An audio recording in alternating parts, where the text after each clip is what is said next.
आपण सगळ्यांनी एकजुटीनं संदीप गुळवे यांना मतदान करायचं आहे। मगाशी ठाकरे साहेबांनी पहिली फेरी, दुसरी फेरी, तिसरी फेरी सांगितली। आपल्याला कोणत्याही फेऱ्यामध्ये अडकायचं नाही।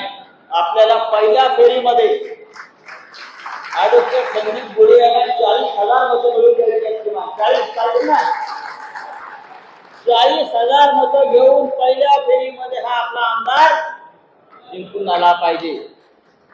आणि ज्या प्रकारचं वातावरण या उत्तर महाराष्ट्रात नगरमध्ये मला दिसतंय, 40,000पेक्षा जास्त मतं संदीप गुळवे यांना मिळतील आणि शिक्षकांचे प्रतिनिधी म्हणून ते विधिमंडळात जातील।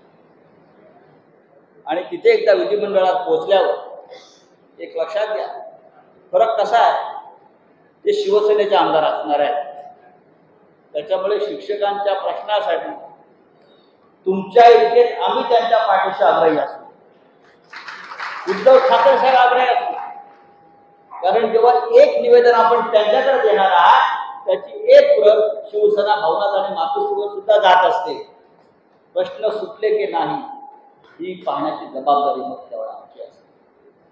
आणि प्रश्न यासाठी सुटणार आहेत, नोव्हेंबर नंतर महाराष्ट्रामध्ये आपला मुख्यमंत्री होणार आहे आणि त्या मुख्यमंत्र्याकडून पहिलं काम जर कोणतं करून घ्यायचं असेल तर ते शिक्षकांचे प्रश्न प्रलंबित राहू नये असे अनेक प्रश्न आहेत, त्यातले प्रमुख प्रश्न आपण सोडवूया।